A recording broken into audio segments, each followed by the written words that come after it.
seem overbearing, though. Is that a pro style, or is that your style?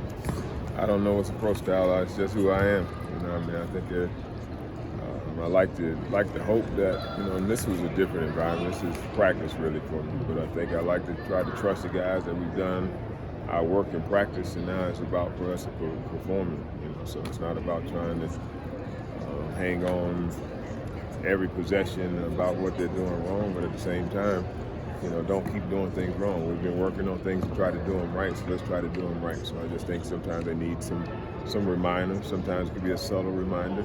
Sometimes it can be a not so subtle reminder. So it just depends on, you know, whatever they've done. So as Cleavon, I said, is there any kind of intimidation factor with Stack? And he laughed it off a little bit. He said, we'll go with respectful.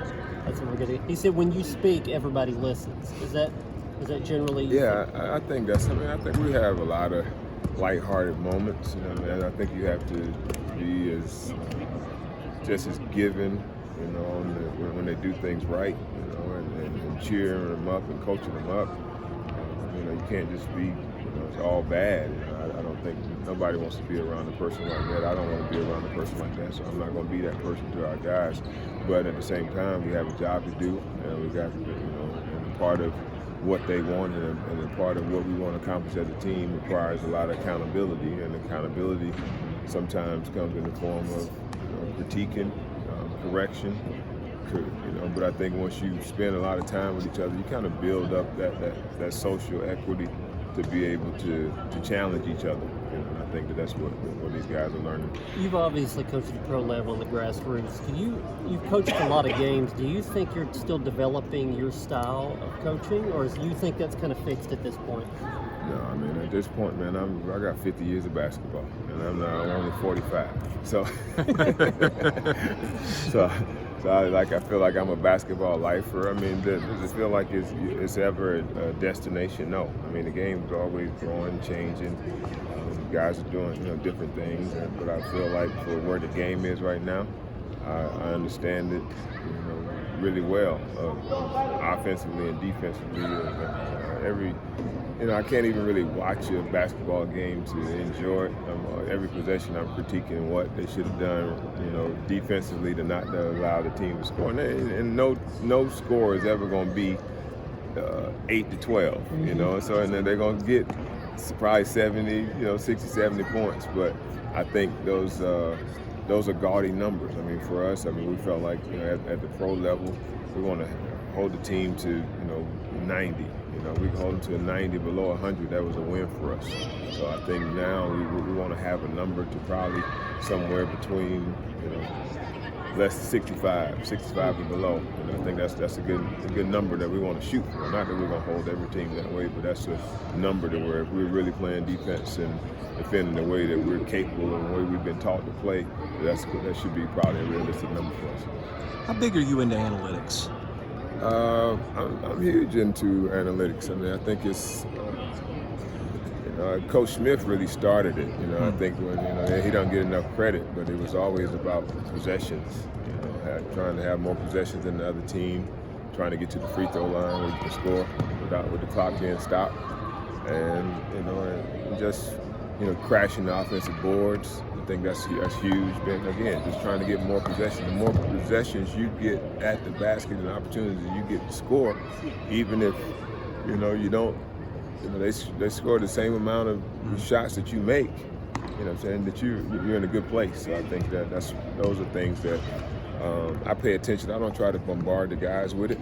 You know, from the standpoints, I give them the fine points of it. Say this guy's a 45% shooter and he likes to go right. You know, predominantly on the pick and rolls, he want to go right, so we want to force him to go left. Different things like that, but not to the point where, you know, it's just too much. You don't want to paralyze them with too much information. Just want them to be prepared and go out there and play with a free mind. Well, and to that, some coaches have the philosophy of we're going to stick to what we do best and we're going to worry about us. Other coaches try to take away what the other team does best. Where do you fall in the balance of how you'll approach that? Yeah, I think there's a balance there. You know, we want to be who we are and try to play things. You know, that I feel like if you go and really go through over all the different scenarios that we go through as far as defense, that there's really nothing in the game that we're gonna see that nobody's gonna come up and make up a new play that we hadn't seen before, a new action that we hadn't seen before, and quite sure at this point we've covered it. So it's about, can we have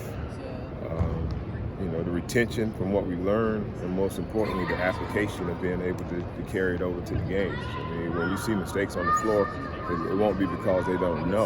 It just might be because they hadn't been hardened in it enough to be able to battle through the emotion and the excitement of it. And we all, I mean, as players, I mean, it's a game of mistakes, and it's a team that makes less mistakes, and that's who we strive to be. If I took away basketball, what's your next interest? What do you read? What do you watch? I mean, I read a ton of stuff. I mean, you can go and see all the different books, and I'm not a big finisher of books. I just like to get started in them, and because there's a lot of like self-help books. I was just looking at a Bill Russell book, so I was like, man, I might need to read this book. This guy's won more than anybody in the history of basketball. So I want to get his thoughts and how he thought about the game. But I love to cook. I love to eat. What's your best dish? I'm on the grill, so I'm Okay. more of a grill guy. So probably chicken and ribs is one of my favorites, and I make a mean burger too. So so I think those are some of my tailgate specials up to this point. Why do you think you start books and don't finish them? Is it a curiosity to get to the next one? No, I get sleepy. For whatever reason, I read and I go to sleep, and then the next thing I go, I'm on to something else, and it's a week later, and I'm like, man, I don't even remember what was going on in that book, so I might as well start another one. So I think just that's kind of who I've been in my life. It's kind of been to the next thing, and when I was in high school, I couldn't wait to get to college. When I was in college, I couldn't wait to get to the pros. When I was at the pros, I couldn't wait to become an all-star. Get an all-star is just, next thing. And I think that keeps me busy, keeps me moving. But I found something that I'm as passionate about as I was playing, and that's being able to try to teach other guys how to play the game, how I feel it should be played, the right way from the guy that I learned from the most, Coach Smith. Play hard and play the game the right way, play smart, but most importantly, play together. Last thing for me, you played one-on-one against every player on your team. Is there a guy that can beat you? Probably not, but I mean, but again, it's just I mainly because I'm going to make the rules. If I just want to sit out there and say we're going to play on the perimeter and whatnot, yeah, it'd probably be a guy that could get me, but I'm going to go one block, two block, we play at the elbow, and then if it's tied at the end, then we'll play at the top of the key.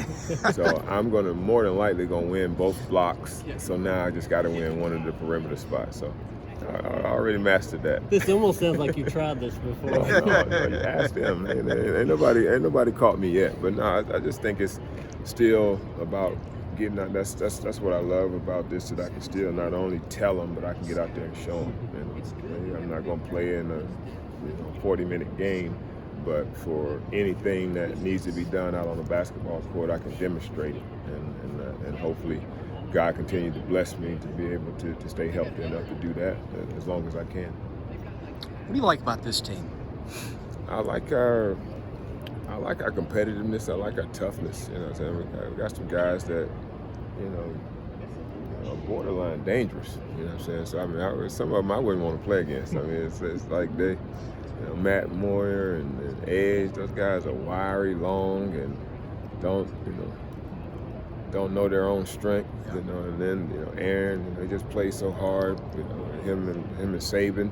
Those guys just you almost got to tell him because he's so good and so quick and so athletic downhill that it's just he can get around anybody, but sometimes you just got to throttle back a little bit and let the plays develop. And so I think that's the growth that hopefully you'll see with those guys, just being able to allow their teammates to help them.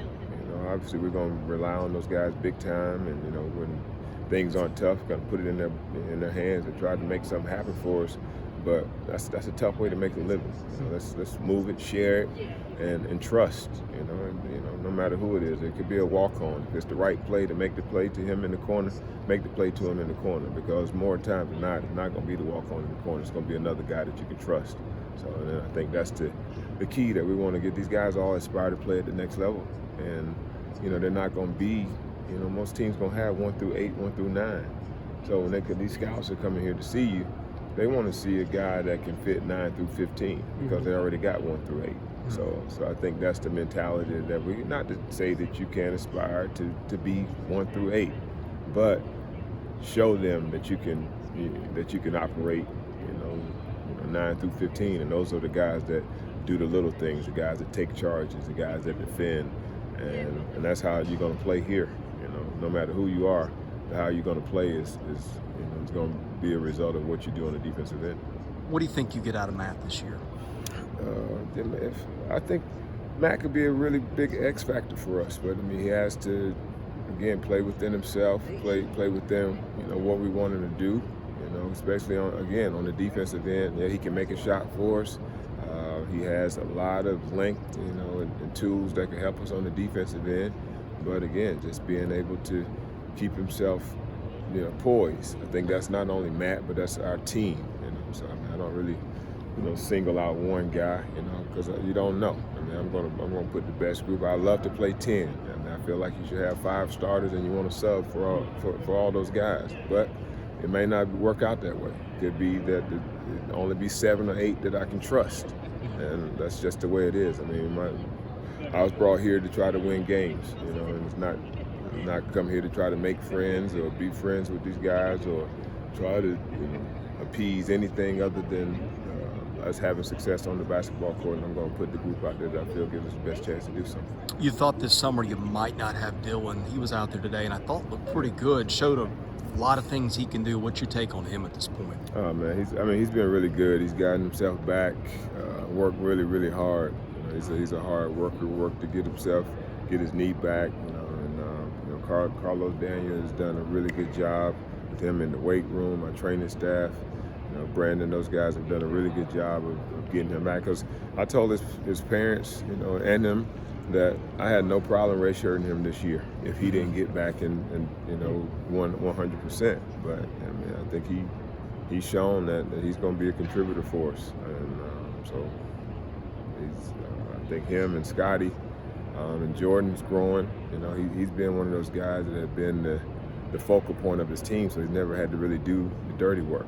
What I'm saying? He's been a 1 through 8 guy up until this point. So now he's learning how to be more of a 9 through 15 guy, and he's improving. Otan, I can go down the line. All these guys are improving, and the good thing about it, more than likely I'm going to throw them out there. We'll get a chance to get experience and grow old together. We got a group that can grow old together, and then you add DJ and Quentin into the mix next year. It's a pretty good foundation for the next 3 years. I think you want to look at this as a group that we want to see in 4 years with this freshman class. I think if they stay together and we don't lose anybody to the pros, which it'd be hard to keep him off Dylan too. But 6'10", that can stroke it like he can. So I might have to wind up hiding him anyway. Thank you. All right.